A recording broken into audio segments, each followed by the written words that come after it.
New Year, New Music by Richard Jonathan O. Taduran, Ph.D. A DJ friend and I were comparing our Spotify Wrapped a few weeks ago when something curious came up.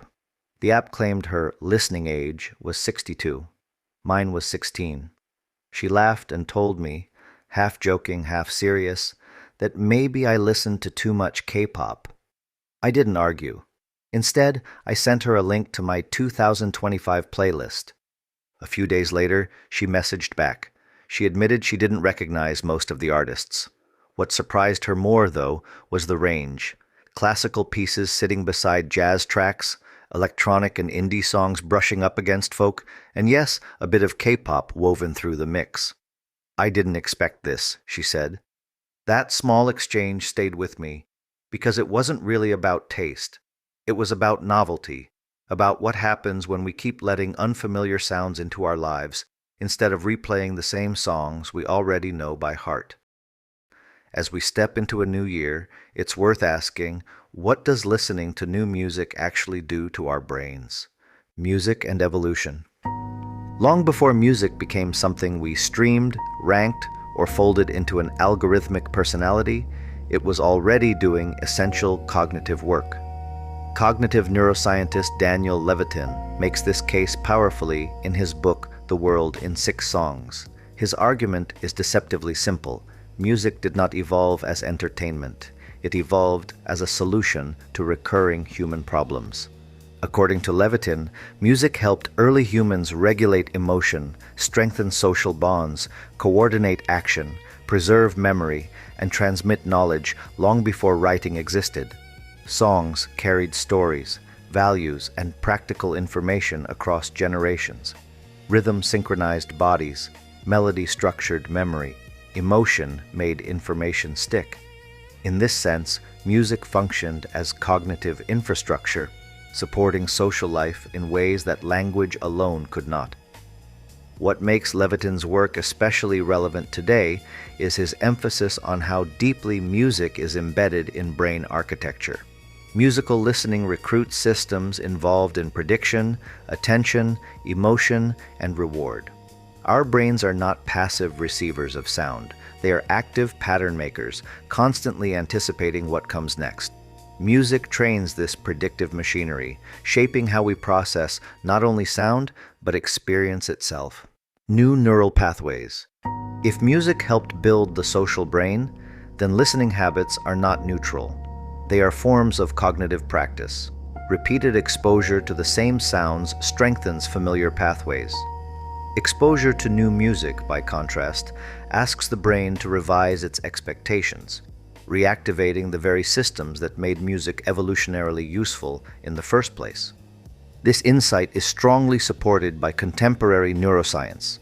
Research by Valerie Salimpour and Robert Zatorre shows that unfamiliar music engages the brain differently from familiar favorites. When listening to new music, the brain is constantly balancing anticipation and surprise. Dopamine is released not only when a piece resolves in a pleasing way, but while the listener is learning its structure in real time. Put simply, familiar music rewards recognition. New music rewards learning. That distinction matters because learning is one of the core drivers of neuroplasticity, the brain's ability to reorganize itself. Novel sounds demand attention, pattern updating, and memory integration. They engage executive function rather than bypass it. Over time, this kind of engagement helps keep cognitive systems flexible rather than rigid. The benefits are not only neural, but social. Studies in music cognition and psychology suggest that exposure to unfamiliar musical styles is associated with greater emotional openness and empathy.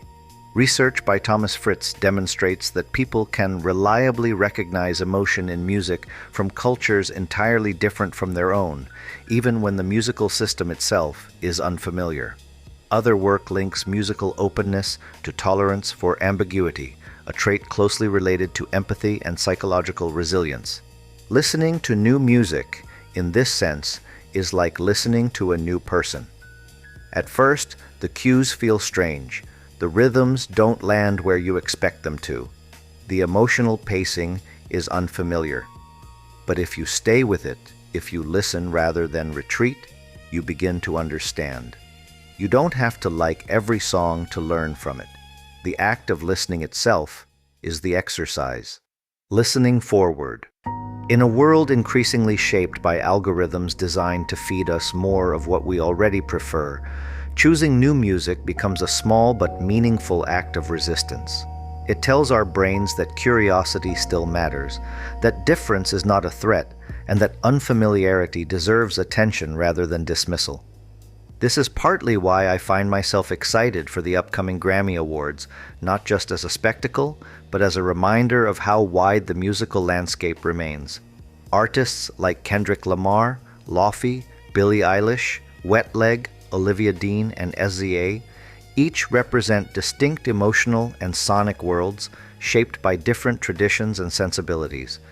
Yet my personal favorite track last year didn't come from a grand stage. It was Back to Me by the Marias, a band I saw at Coachella, and a song that quietly echoed my long-standing love for trip-hop and reminded me of Portishead. It felt both new and familiar, like recognizing an old feeling in a new voice. That, perhaps, is the point. New music doesn't ask us to abandon what we love. It asks us to let our brains and our empathy keep moving. A new year doesn't require a new personality or a new identity. Sometimes it simply asks for new sounds. And maybe, just maybe, a younger listening age.